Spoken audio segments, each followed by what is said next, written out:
नमस्कार, स्वागत है आप सभी का इंडिया न्यूज उत्तर प्रदेश उत्तराखंड में। मैं हूं आपके साथ शावनी पटनायक। बुलेटिन की शुरुआत करेंगे इस वक्त की बड़ी खबर के साथ। बड़ी और अहम जानकारी इस वक्त की आपको बता दें, जहां पर प्रधानमंत्री मोदी और सीएम योगी की मुलाकात है।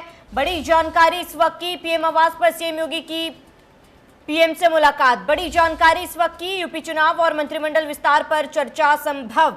बड़ी जानकारी इस वक्त की, दोपहर 12:30 बजे जेपी नड्डा से भी सीएम योगी आदित्यनाथ मुलाकात करेंगे। ऐसे में कई मायनों में ये जो मुलाकात है अहम मानी जा रही है। सीएम योगी आदित्यनाथ ने कल गृह मंत्री अमित शाह से भी मुलाकात की थी और आज प्रधानमंत्री मोदी से उनकी ये मुलाकात काफी अहम मानी जा रही है। कयास लगाया जा रहा है कि यूपी के मंत्रिमंडल में विस्तार भी किया जा सकता है और ऐसे में सियासी हलचल जो है वो तेज हो चुकी है। तो यूपी चुनाव और मंत्रिमंडल विस्तार पर चर्चा संभव है, क्योंकि प्रधानमंत्री मोदी और सीएम योगी आदित्यनाथ की ये जो मुलाकात है काफी अहम मानी जा रही है। दोपहर करीब 12:30 बजे राष्ट्रीय अध्यक्ष जेपी नड्डा से भी सीएम योगी आदित्यनाथ मुलाकात करेंगे और ऐसे में कई अटकलें लगाए जा रहे हैं। प्रधानमंत्री मोदी के आवास में दोनों की मुलाकात होनी है और ऐसे में यूपी चुनाव और मंत्रिमंडल विस्तार पर चर्चा संभव है। तो लगातार बैठकों का दौर जारी है और लगातार बड़े बड़े नेता संगठन से भी महामंत्री जो हैं वो दौरे के लिए उत्तर प्रदेश पहुंच रहे हैं और ऐसे में चुनाव में भी बेहद ही कम समय बाकी है। तो इसको लेकर ये सीएम योगी आदित्यनाथ का दिल्ली दौरा जो है काफ़ी अहम माना जा रहा है। खास करके प्रधानमंत्री मोदी के साथ उनकी ये मुलाकात होनी है। ये मुलाकात कई मायनों में अहम माना जा रहा है। मंत्रिमंडल में हो सकता है विस्तार किया जा सकता है। बड़ी जानकारी इस वक्त की आपको बता रहे हैं, जहाँ पर उत्तर प्रदेश चुनाव में बेहद ही कम समय बाकी है। ऐसे में चुनाव के मद्देनज़र बीजेपी ने अपनी कमर कस ली, अपनी तैयारी जो है वो तेज़ कर ली है बीजेपी ने। और इसी बीच प्रधानमंत्री मोदी से सीएम योगी आदित्यनाथ मुलाकात करेंगे। उनका ये मुलाकात जो है काफ़ी अहम माना जा रहा है, कई मायनों में अहम माना जा रहा है ये मुलाकात। आपको बता दें दोपहर करीब 12:30 बजे जेपी नड्डा से भी सीएम योगी मुलाकात करेंगे। कई अहम मुद्दों पर चर्चा करेंगे, खास करके चुनाव में बेहद ही कम समय बाकी है। ऐसे में चुनाव को लेकर क्या कुछ रणनीति रहेगी, क्या कुछ तैयारी रहेगी, इसको लेकर भी ये मुलाकात काफ़ी अहम है।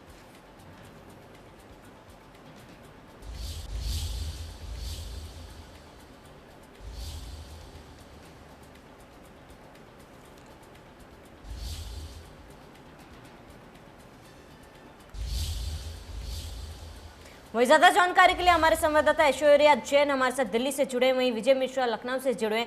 ऐश्वर्या, आपका रुख करूंगी, क्या कुछ फिलहाल अपडेट है, क्योंकि प्रधानमंत्री से मिलने के लिए सीएम योगी आदित्यनाथ निकल चुके हैं, कब तक पहुंच जाएंगे, कब मुलाकात शुरू हो जाएगी?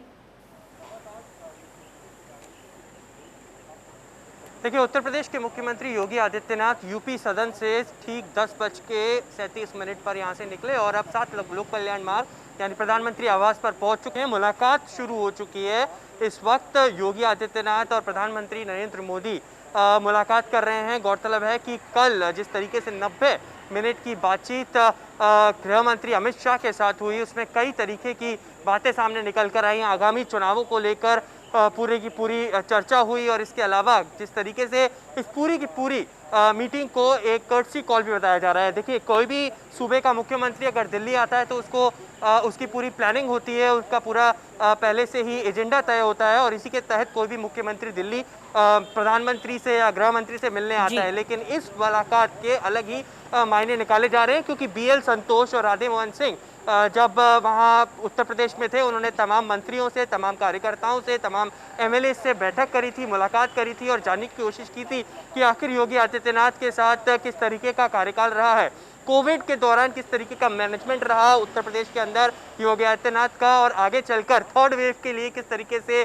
जद्दोजहद करनी है, एक वो एजेंडा बताया जा रहा है। लेकिन कहीं ना कहीं क्योंकि लगातार कई सवाल, कई एंगल्स इस पूरी बैठक में सामने आए कि अब आगे चलकर उत्तर प्रदेश के अंदर कैबिनेट रिशफल हो सकता है, एक्सपेंशन हो सकता है, कौन कौन से नए नाम शामिल करने चाहिए, क्या जाति समीकरण होना चाहिए, उन तमाम चीज़ों को लेकर भी कहीं ना कहीं चर्चा हो सकती है। किस नाम पर, किस चेहरे पर आगामी चुनाव लड़े जा सकते हैं, क्योंकि पंचायत चुनाव जब हुए थे उसमें भारतीय जनता पार्टी को एक खासा नुकसान झेलना पड़ा था, उसके लिए भी कई चर्चाएं हो सकती है।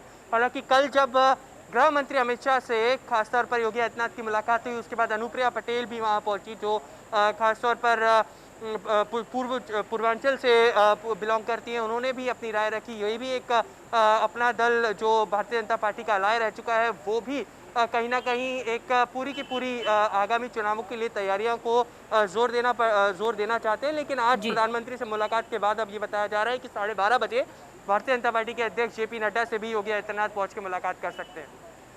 बिल्कुल ऐश्वर्या, बने रहिए हमारे साथ। तमाम जानकारी के लिए लौटेंगे हमारे साथ हमारे सहयोगी विजय मिश्रा भी लखनऊ से लगातार जुड़े हैं। विजय, लगातार बैठकों का दौर जारी है, ऐसे में प्रधानमंत्री मोदी से ये जो मुलाकात है काफी अहम माना जा रहा है और इसके साथ ही चुनाव के मद्देनजर हो सकता है कि जो छोटे दल है उनको भी साधने की कोशिश की जा सकती है। देखिए, यहाँ पर सियासी हलचल बिल्कुल बढ़ चुकी है और आपने देखा ही था अभी थोड़ी देर पहले जब संजय निषाद पार्टी के अध्यक्ष ने अपनी पूरी बात को कहा कि कैसे वो भाजपा के साथ जुड़े और भाजपा ने क्या क्या वादे किए थे और उसके बाद किस तरह से अब इस समय बातचीत उनकी नहीं हो पा रही है। हालांकि के शर्मा के जरिए से उन्होंने अपने संदेश को देने की कोशिश की। वहीं पे कल अनुप्रिया पटेल ने भी अमित शाह से मुलाकात की है, यानी अपना दल भी उनका एक सहयोगी दल है और उनसे भी बहुत सारे वादे हुए थे जो अभी तक पूरे नहीं हुए हैं। और अब इसके अलावा ओम प्रकाश राजभर की पार्टी है उसको भी एक बार फिर से भाजपा जो है वो चुनाव से पहले अपने पक्ष पे करने की कोशिश में लगी हुई है। तो एक सहयोगी दलों का जो एक दबाव है वो कहीं ना कहीं भाजपा पर है कि उत्तर प्रदेश जो है एक बहुत बड़ा प्रदेश है। यहाँ पर सीटों की संख्या विधानसभा की ज़्यादा है, राज्यसभा भी यहीं से काफ़ी संख्या में जाते हैं, लोकसभा की सीटें भी यहाँ पर ज़्यादा हैं जो तय करती हैं कि दिल्ली की गद्दी पर कौन बैठेगा। तो ये तमाम सियासी आंकड़े जो हैं वो तेज़ी के साथ में इस पूरे घटनाक्रम के साथ में चल रहे हैं कि जहाँ एक तरफ मुख्यमंत्री योगी आदित्यनाथ की एक तरफ मुलाकात हो रही है अमित शाह से, प्रधानमंत्री नरेंद्र मोदी से और इसके बाद जेपी नड्डा से मुलाकात करेंगे। हालांकि अभी वो निकल चुके हैं और थोड़ी देर में ही प्रधानमंत्री के साथ उनकी एक अहम बैठक होने वाली है। तो एक जो सियासी व्यू है, एक जो सियासी संरचना है उसको लेकर के यहाँ पर बातचीत हो सकती है और मुझे लगता है कि अगर वो अपने इस सियासी संरचना को समझाने में कामयाब रहते हैं तो आने वाले 2022 चुनाव के पूरी तरह से करता धरता मुख्यमंत्री योगी आदित्यनाथ ही रहेंगे, चाहे विधायकों का टिकट हो या फिर मंत्रिमंडल विस्तार हो या फिर इस तरह की कोई भी घटनाक्रम हो। अब इसमें मंत्रिमंडल विस्तार में किस तरह से पूरे घटनाक्रम को अंजाम दिया जा सकता है, आगे कौन से सहयोगी दलों को साथ में लेकर के चलना है और किसको नहीं साथ में लेकर चलना है, यानी इन तमाम आंकड़ों के साथ में वो वहां पर पहुंचे हुए हैं। हालांकि पंचायत चुनाव जरूर विजय, रोकना चाहूंगी तमाम जानकारी के लिए, फिर एक बार आपके पास लौटूंगी। इसी बीच हमारे संपादक अरविंद चतुर्वेदी हमारे साथ जुड़ चुके हैं। अरविंद जी, देखिए अभी थोड़ी देर में सीएम योगी आदित्यनाथ जो है प्रधानमंत्री मोदी से मुलाकात करेंगे, ऐसे में ये बैठक जो है काफी अहम मानी जा रही है। AK शर्मा एक ऐसा नाम है जिस पर तमाम अटकलें भी लगाए जा रहे हैं, क्या लगता है इस मुलाकात के बाद कोई बड़ा फैसला आ सकता है सामने? सावली, देखिए मैं आपको ये बताना चाहता हूं कि बहुत ही अहम मुलाकात है प्रधानमंत्री के साथ सीएम योगी आदित्यनाथ की और इसकी रूपरेखा कल अमित शाह के साथ 1.5 घंटे की बैठक में लगभग तय हो चुकी है। मैं समझता हूं कि प्रधानमंत्री के पास जाने का मेन मकसद ये है कि 2022 में जो उत्तर प्रदेश में विधानसभा का चुनाव होना है उसमें वो प्रधानमंत्री से मार्गदर्शन लेना चाहेंगे। जैसा मैंने कहा कि रोड मैप उसका तैयार हो चुका है। संगठन मंत्री सुनील बंसल, स्वतंत्र देव सिंह ने सबसे पहली बैठक की लखनऊ में, उसके बाद मुख्यमंत्री योगी आदित्यनाथ को दिल्ली बुलाया गया। कल तकरीबन कहा जा रहा है कि 1.5 घंटे की बैठक हुई है मुख्यमंत्री योगी आदित्यनाथ और अमित शाह के बीच में। उसके अलावा आप देखिए कि जो घटक दल हैं जिसमें निषाद पार्टी है, अपना दल है, उन सारे लोगों से भी अमित शाह ने मुलाकात की है और फीडबैक लिया है कि आखिर उत्तर प्रदेश में जो कामकाज किया है योगी सरकार ने उस पर ये जो नेता हैं जो इनका साथ दे रहे हैं, इनके साथ चल रहे हैं, उनका क्या कहना है। मैं समझता हूं कि जो भी गठबंधन भारतीय जनता पार्टी ने पहले किया था, एक बड़ी विजय हासिल की थी, उनकी कोशिश होगी कि जो नाराजगी है वो दूर हो सके, लोगों को साथ ले आया जा सके और लोगों को साथ लाके एक बार फिर से विजय के रथ पे सवार होके विजय पताका फहराया जा सके। तो ऐसे में प्रधानमंत्री से ये जो मुलाकात है बहुत अहम है और मैं समझता हूं कि जो जिन लोगों की भी नाराजगी है, चाहे वो संगठन के लोग हों, चाहे वो विधायक हों, चाहे वो मंत्री हों, उन सभी लोगों की नाराजगी को दूर करने की कोशिश की जाएगी। और जो सबसे बड़ी बात यह है कि जो कोरोना काल में बहुत सारी पब्लिक जो थी वो काफी भारतीय जनता पार्टी से नाराज थी, बहुत सारे लोग रिएक्ट कर रहे थे, तो प्रधानमंत्री ने स्पष्ट रूप से कहा है कि आपको आम आदमी का दिल जीतना है और इस क्रम में एक तरीके से पार्टी ने अभियान शुरू कर दिया है। आप देख रहे हैं कि स्वतंत्र देव सिंह अलग अलग जाके गाँव में लोगों से मुलाकात कर रहे हैं, ऐसे लोगों से मुलाकात कर रहे हैं जिनके परिवार में किसी की मौत हुई है, कोई दुख में रहा है, ऐसे लोगों से मुलाकात करके उनका कुशल क्षेम जानने की कोशिश करेंगे, उनके लिए भरसक हर वो काम करने की कोशिश करेंगे जो उनको राहत पहुंचा सके। उसके अलावा मैं आपको ये भी बता दूं कि संगठन मंत्री सुनील बंसल आज पश्चिमी उत्तर प्रदेश के दौरे पे रहेंगे। आज पश्चिम क्षेत्र की अहम बैठक होने वाली है और एक तरीके से हम ये कह सकते हैं कि भारतीय जनता पार्टी 2022 के चुनाव के लिए पूरी तरीके से कूद पड़ी है। बिल्कुल अरविंद जी, देखिए बीते दिनों जैसे कि हमने देखा कि बीएल संतोष भी उत्तर प्रदेश के दौरे पर पहुंचे थे, राधा मोहन सिंह भी उत्तर प्रदेश के दौरे पर पहुंचे थे। ऐसे में उनका ये दौरा भी काफ़ी अहम माना जा रहा था। हालांकि तब अटकलों पर विराम लगा दिया गया था कि मंत्रिमंडल में विस्तार नहीं होगा। हालांकि अब सीएम योगी आदित्यनाथ का ये जो दौरा है उसके बाद ये अटकलें जो है वो तेज हो गई है कि अब मंत्रिमंडल में विस्तार हो सकता है। इस पर आप क्या कुछ कहेंगे? देखिए, मैं आपको बता दूं कि राधा मोहन सिंह और बीएल संतोष ने लगातार डेरा डाल के रखा। उत्तर प्रदेश में लगातार 26 घंटे की बैठक हुई और ये बैठक बहुत अहम इसलिए कही जाएगी क्योंकि जिन लोगों की नाराजगी थी उनको मिलने का मौका दिया राधा मोहन सिंह और बीएल संतोष ने, और घंटों मनन हुआ, मंथन हुआ, विचार हुआ कि आखिर क्या कमियां हैं, कौन सी ऐसी बात है जिससे लोग नाराज हैं, कौन से काम को किए जाने की जरूरत है। लेकिन यहाँ पर मैं ये भी कहूंगा कि राधा मोहन सिंह ने जाते जाते स्पष्ट रूप से कहा है कि कोरोना काल में योगी आदित्यनाथ की सरकार ने शानदार काम किया है और ये भी एक मैसेज देने की कोशिश की है कि मुख्यमंत्री जब चाहेंगे मंत्रिमंडल में विस्तार तभी होगा। एक तरीके से इन सारी बातों पे विराम लगाने की कोशिश की गई है जिससे कि जो लोगों में नाराजगी है, जो गुटबाजी है, उसको दूर किया जा सके, क्योंकि गुटबाजी कहीं ना कहीं सरकार का जो काम है उसको कहीं ना कहीं नुकसान और पीछे ढकेलने का काम करेगी। अब आगे ये देखना महत्वपूर्ण है शाओली की, ये जो प्रधानमंत्री जी के साथ मुलाकात होनी है योगी आदित्यनाथ की, उसके क्या परिणाम निकलते हैं, उसके क्या निष्कर्ष निकलते हैं। बिल्कुल अरविंद जी, देखिए थोड़ी देर पहले सूत्रों के हवाले से एक खबर आई थी कि राजभर को फिर एक बार वापस गठबंधन में लाने की कोशिश में बीजेपी जुट चुकी है। ऐसे में क्या लगता है कि बीजेपी जो है आने वाले चुनाव को लेकर कोई भी रिस्क लेने के लिए तैयार नहीं है, हर मुमकिन कोशिश कर रही है बीजेपी? देखिए, हमें यहाँ पे ये समझना होगा कि राजभर ने इस बार जो पंचायत के चुनाव हुए उसमें उनकी पार्टी ने कुछ इलाकों में अच्छा प्रदर्शन किया है और भारतीय जनता पार्टी ये चाहेगी कि ऐसे सभी लोग जो छोटे छोटे समूह में हैं उनको अपने साथ मिलाएं। उसमें अनुप्रिया पटेल भी हैं, उसमें निषाद राय, संजय निषाद और उनके परिवार के लोग पहले से ही भारतीय जनता पार्टी के साथ हैं।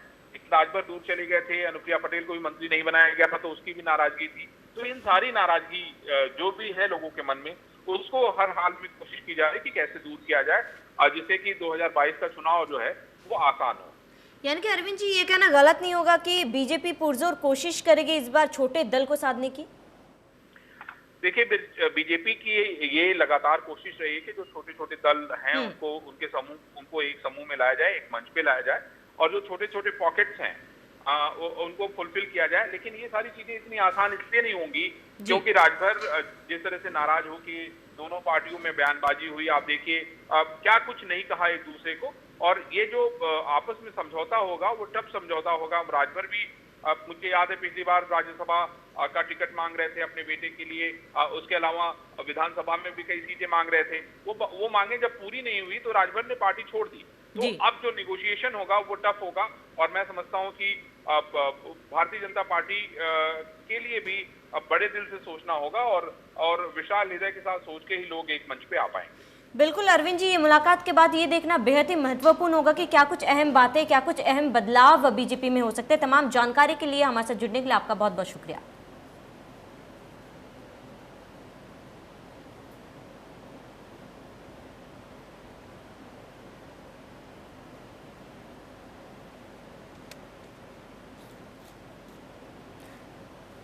तो प्रधानमंत्री मोदी से सीएम योगी आदित्यनाथ जो है मुलाकात कर रहे हैं और यहाँ पर कहा यह भी जा रहा है कि मंत्रिमंडल में विस्तार हो सकता है, कई कयासे लगाए जा रहे हैं। थोड़ी देर में आपको बता दें कि प्रधानमंत्री मोदी से सीएम योगी मुलाकात करेंगे और लगातार कयास लगाए जा रहे हैं कि मंत्रिमंडल में विस्तार हो सकता है। ऐसे में ये जो मुलाकात है काफ़ी अहम मानी जा रही है और कई मायनों में ये मुलाकात अहम मानी जा रही है। थोड़ी देर में जेपी नड्डा से भी सीएम योगी आदित्यनाथ मुलाकात करेंगे। आपको बता दें गृह मंत्री अमित शाह से भी सीएम योगी ने मुलाकात की थी और ऐसे में काफ़ी अहम माना जा रहा है।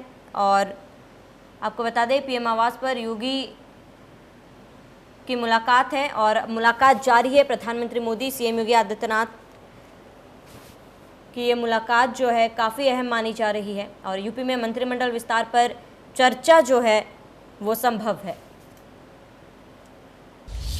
इसी बीच एक बड़ी जानकारी से आपको रूबरू करा दे, बड़ी और अहम जानकारी आपको बता रहे हैं। यूपी सियासत से जुड़ी ये बड़ी खबर सामने आ रही है। बड़ी जानकारी, जितिन प्रसाद को मिल सकती है एक बड़ी जिम्मेदारी। बड़ी जानकारी इस वक्त आपको बता रहे हैं, ए.के. शर्मा और जितिन प्रसाद बन सकते हैं मंत्री। सूत्रों के हवाले से यह खबर, जुलाई में एमएलसी बन सकते हैं जितिन प्रसाद। बड़ी और अहम जानकारी से आपको रूबरू करा रहे हैं, ए.के. शर्मा और जितिन प्रसाद बन सकते हैं मंत्री। बड़ी जानकारी इस वक्त की आपको बता रहे, सूत्रों के हवाले से ये बड़ी खबर, बड़ी और अहम जानकारी, यूपी सियासत से जुड़ी ये बड़ी जानकारी निकलकर सामने आ रही है। जितिन प्रसाद को बड़ी जिम्मेदारी मिल सकती है, आने वाले चुनाव में बड़ी जिम्मेदारी मिल सकती है जितिन प्रसाद को, और ए.के. शर्मा को भी बड़ी जिम्मेदारी मिल सकती है। बड़ी जानकारी, जितिन प्रसाद को मिल सकती है बड़ी जिम्मेदारी। बीते कल में सीएम योगी आदित्यनाथ ने जितिन प्रसाद से मुलाकात की थी, और अब ये बड़ी जानकारी, ए.के. शर्मा और जितिन प्रसाद मंत्री बन सकते हैं, जुलाई में एमएलसी बन सकते हैं जितिन प्रसाद। बड़ी जानकारी इस वक्त की आपको बता रहे, बड़ी और अहम जानकारी, ए.के. शर्मा और जितिन प्रसाद बन सकते हैं मंत्री। सूत्रों के हवाले से ये बड़ी जानकारी, यूपी सियासत से जुड़ी ये बड़ी जानकारी है, जहां पर ए.के. शर्मा और जितिन प्रसाद को बड़ी जिम्मेदारी मिल सकती है।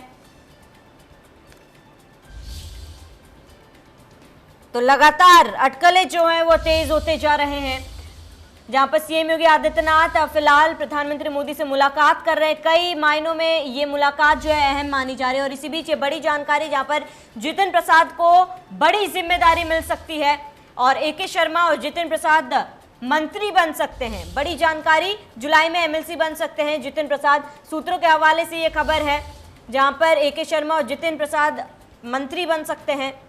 बड़ी जानकारी आपको बता रहे हैं। तो सीएम योगी आदित्यनाथ भी दिल्ली दौरे पर है, तो और अभी फिलहाल प्रधानमंत्री के साथ उनकी मुलाकात जारी है, और इसी बीच ये बड़ी जानकारी, जहां पे जितिन प्रसाद को बड़ी जिम्मेदारी मिल सकती है, ए.के. शर्मा को भी बड़ी जिम्मेदारी मिल सकती है, दोनों मंत्री बन सकते हैं। जुलाई में जितिन प्रसाद एमएलसी भी बन सकते हैं। सूत्रों के हवाले से यह खबर है, और बड़ी जानकारी इस वक्त की आपको बता रहे हैं, जहां पर ए.के. शर्मा और जितिन प्रसाद मंत्री बन सकते हैं।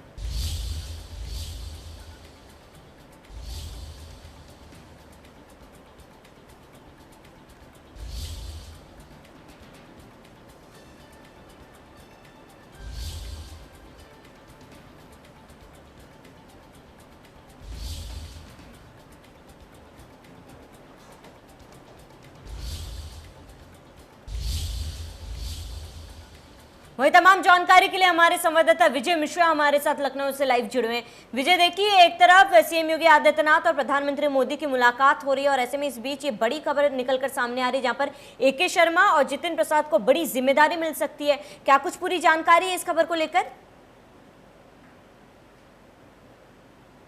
देखिए, बिल्कुल, अगर नए चेहरों की हम बात करें तो नए चेहरों में मेरे पास कई सारे ऐसे नाम हैं जिन्हें इस बार मंत्रिमंडल में बिल्कुल शामिल होना है, और न सिर्फ उनको एमएलसी बनना तय माना जा रहा है, बल्कि ये भी तय माना जा रहा है कि उन्हें मंत्रिमंडल में एक स्थान मिल सकता है। लेकिन सबसे खास बात यह है कि क्या मंत्रिमंडल विस्तार होगा, क्योंकि मंत्रिमंडल विस्तार को ही लेकर के सबसे बड़ी चर्चा है।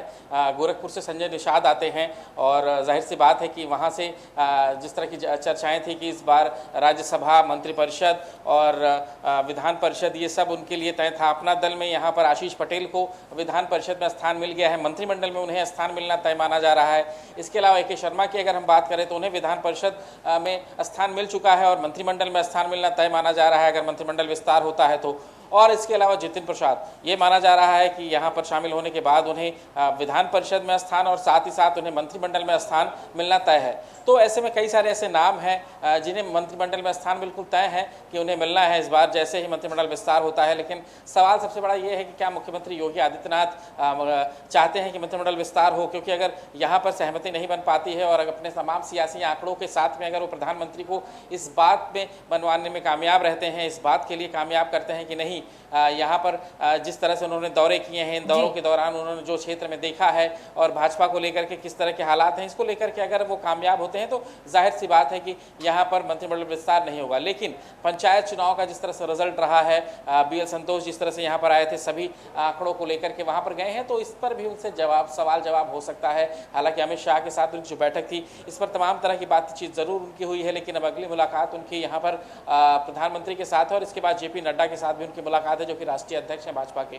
तो BL संतोष की जो रिपोर्ट है, उस रिपोर्ट के आधार पर यहाँ पर उनसे बातचीत हो सकती है पंचायत चुनाव को लेकर के, यहाँ पर कार्यकर्ताओं की नाराजगी को लेकर के, विधायकों की नाराजगी को लेकर के, मंत्रिपरिषद के जो मंत्री हैं उनकी नाराजगी को लेकर के तमाम सारे सवाल उनसे हो सकते हैं। और मंत्रिमंडल विस्तार को लेकर के वो किन चेहरों के लिए तैयार हैं या मंत्रिमंडल विस्तार क्यों नहीं करना चाह रहे हैं और भाजपा की क्या स्थिति है, इन तमाम विषयों पर चर्चा होनी है, जो कि हमारे सूत्र बता रहे हैं कि इन तमाम विषयों पर कल भी उनसे सवाल हुए थे और आज भी सवाल होने हैं। और इन तमाम चीज़ों का उनके पास माकूल जवाब अगर नहीं हुआ तो मंत्रिमंडल विस्तार बिल्कुल तय है, और अगर वो इस पे संतोषजनक जवाब देने में कामयाब रहते हैं तो जाहिर है कि मंत्रिमंडल विस्तार नहीं होगा। लेकिन अगर मंत्रिमंडल विस्तार होता है तो इस तरह के जो तमाम चेहरे हैं जो कि गठबंधन के साथ उनसे जुड़े थे, बाहर से आए थे, जिन्हें विधान परिषद में स्थान तो दिया जा चुका है लेकिन मंत्री बनने का वो अभी इंतजार कर रहे हैं, तो इन सब का चेहरा जो है वो बिल्कुल तय है कि इन्हें कैबिनेट में स्थान जरूर दिया जाएगा। बिल्कुल विजय, तमाम जानकारी के लिए हमारे साथ जुड़ने के लिए आपका बहुत बहुत शुक्रिया। यहाँ रुकेंगे छोटे से ब्रेक के लिए, देखते रहिए इंडिया न्यूज।